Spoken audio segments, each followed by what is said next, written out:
Well, g'day YouTube and welcome to Philippine Life. This is our debut video, so I just want to welcome you to the channel, and eventually we'll meet my wife, and there'll be lots of videos in the future with both of us on there talking about various stuff to do with the Philippines and the lifestyle, the culture, and also I'm Australian. I live in Brisbane, and we basically, our life consists of two countries where we mix between the two.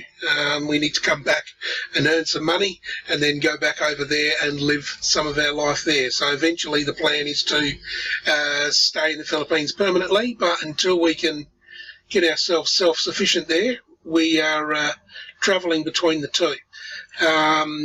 Now, I met my wife in 2011 and we got married the following year, so we've been married 4 years this July. So I've got quite a few videos that we've already taken, which I'll upload as part of our experience to share with you. And it's basically, it's to give people an insight into the Philippines, the culture, the lifestyle, the ins and outs. There are several channels on YouTube that go through a lot of the topics, and I always learn from other channels, and I'm hoping that people will learn from this channel as well. Well, today's video is about travelling to the Philippines, basically for the first time. I mean, once you've travelled there once, you've got your own experience to draw from. So you sort of you learn something each time you go, and you progress that way. But travelling the first time can be quite daunting. Just the mere fact that you've never been to this place before, and you've heard lots of stories about the place, and you always hear all the negatives and quite often not enough of the positives. So just a brief talk about Manila Airport Terminal 1. It's quite an old building, and it's well and truly in need of an upgrade. I think those plans are underway, but it's yet to be an efficient airport, and there's plenty of reviews and that sort of thing on the internet to draw from that. So basically, let's have a bit of a look. Well, first of all, let's start with the ticketing process. I personally go direct to the airlines webpage. I don't go through a travel agency. I know they get them a little bit cheaper from the airline, and then they can pass some of that on to you, but at the end of the day, I don't think you really save much. In fact, I've seen prices higher in travel agencies than going direct to the airline. Particularly if you are aware of what, like if you're planning ahead and you know when you're going and it's several months from the date that you book the ticket, then there's certain times of the year, off-peak times, and the longer you plan your trip, the cheaper it will be. Try and draw the specials out of the airline, which I do. I've never paid over $1,000 return to Manila from Brisbane, and now they used to go from Brisbane direct to Manila, but nowadays it's all through Sydney. It's a bit longer trip, but it doesn't affect the price. It's just a little bit more inconvenient. It's another flight, but at the end of the day, it's a long day. Whichever way you look at it, another hour isn't a great deal. So anyhow, and you could be coming from America or in England or any part of Europe or anywhere else in the world for that matter. So all of that's sort of a little bit here and there. But my advice is to go direct to the airline and look at their specials and take advantage of that. So if you're going to anywhere other than Manila, another good advice is to travel into the Philippines from an Asian country that's nearby. Now, the reason I say that is because Cebu Pacific Air travel to all the Asian countries surrounding the Philippines and are quite reasonably priced. And the other reason I say that is that for instance, going from here, it may work out another $100 or $200 dearer, but it's shorter in time that you have to wait in Manila to get to your destination. So, for instance, I may go to Singapore and then pick up a Cebu Pacific Air flight direct into the airport of the area that I want to go to. For instance, my wife's from northern Cebu, so we want to go to Cebu Airport in Mactan. So what we will do sometimes, depending on price and what time frame we've got, we'll go to Singapore and then fly directly into Cebu. That way, we bypass Manila Airport with all its time waiting and all the other issues that can go on there. So now, depending on where you come from, you might want to choose Hong Kong or Tokyo or anywhere that's surrounding the Philippines from the direction that you're coming from. Just get a return ticket from there and then get a local, and then get a Cebu Pacific or Philippine airline ticket from those countries directly into the part of the country that you want to go to. As I said, that way you bypass Manila altogether.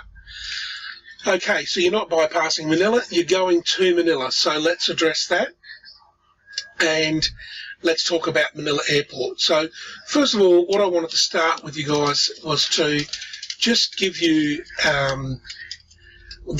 there's all the airlines that fly into Manila Airport, into Terminal 1. I'm sure there's a few more. I don't see British Airways there, but I'm sure they do as well, and maybe others. So you just check that out, that your airline does go there. Now, there's a picture of the overall airport. It's basically got two arms with 7 or 8 gates on each arm.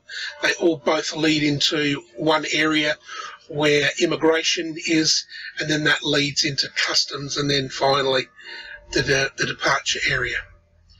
So I'll leave links in the description below to everything that I present regarding information on the airport itself.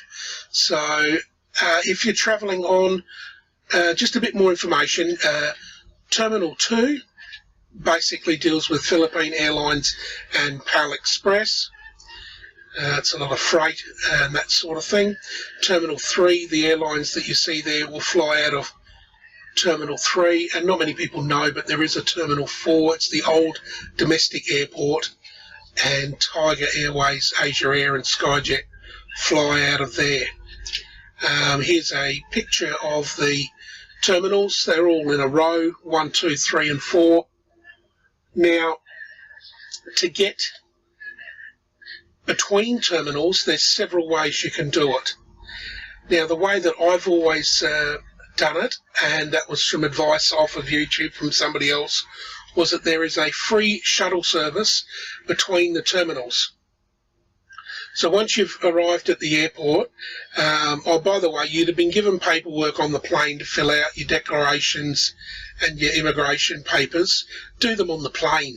My advice is to do them on the plane.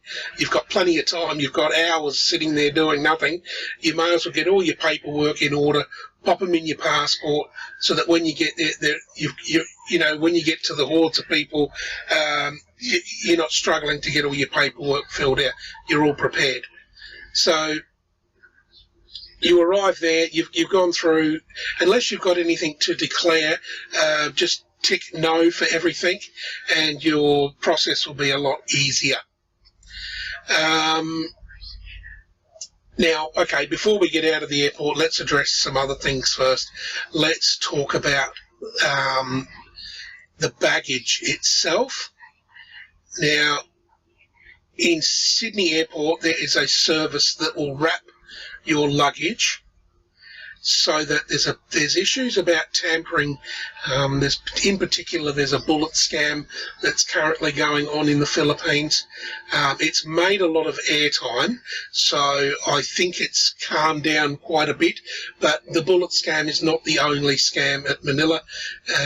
There is other scams to look out for as well, but the bullet scam is the most serious, and they offer you a chance to pay your way out of it. I don't know what price it is. They name their price, and you can buy your way out of trouble.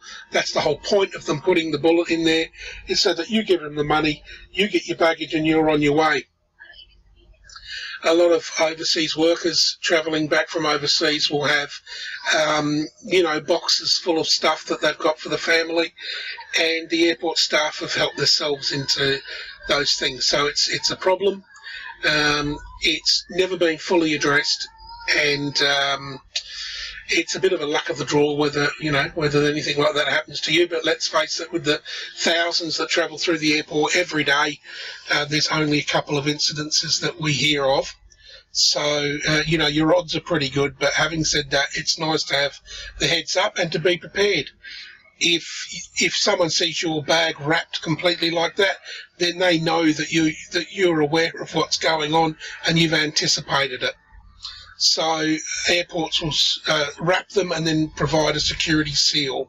So it's telling that airport that it's already gone through a security check from the leaving airport, of course, but it's wrapped up. So it makes it pretty hard for them to slip a bullet in, particularly if you've got locks on your bag as well. Put little key locks on there. I know they can be ripped off pretty easy, but it's a deterrent, and it'll help increase your chances. They'll look for an easier bag to put it in. Now, if you get to the security area and they want to open your bag, that's the opportunity also for them to put something in there. So my suggestion is just to get your phone out, turn it on. Don't make a big deal of it, but just start recording them. Just start recording. Don't say anything. Just turn your camera on and start filming. And that way you've got video evidence of what's going on. They'll have a second and a third look at you and make the choice whether to go ahead with what they want to do. So there's a couple of tips there. I don't want to scare anyone off, but this is the reality, and I think that it's only fair that we address it so that you don't run into any problems. Here's an article here. It's on the TripAdvisor site just from a couple of days ago. Is the bullet scam active again? So there's concerns again of it still being active. There was a report from the philstar.com in regards to the bullet scam, and you'll read a few stories here as to what's going on. Someone here claiming that Filipinos travel with bullets as lucky charms. That might be the case, but they're all deactivated bullets. They don't have a live detonator in the bullets, so that's pretty null and void, really. So, yeah, again, the bullet scam does seem to be still happening from time to time. So just to be aware of it. Nothing's going to really protect you, I guess, from that. If you're going to Manila, then you've got no choice but to land there. So it's just a luck of the draw, but you can do these preventative measures to alleviate a lot of those problems.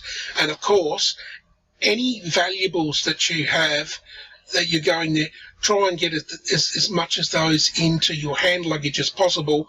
That way they're with you at all times. So if you've got laptops, or you've got a phone for your girlfriend, or a piece of jewellery, for whatever you've got, put it in your hand luggage, carry it with you. Don't put it in your main luggage, so that your main luggage is just reserved for, your clothes, your own personal effects, and anything that's non-valuable, really, to minimise the chance of you losing any of your stuff. All right, so that's all the scary stuff out of the way. So now we're in Manila Airport and we're making our way through. Look, as you saw on the photo at the beginning of the video, there's two arms of the airport. These two here, Qantas, from where I'm coming from, usually pulls into gate 1 or gate 2. So we're on the left wing of the airport, and then so regardless of which side you come in, you all meet at the middle here. You all funnel in to this middle section here. There's a legend on the left-hand side. I'll scroll down so you can see it properly. It's not the best graphic picture. I don't know how it's going to turn out on video. Hopefully you can read it. Okay, but anyway, here's this part here is immigration, this section here. So there's several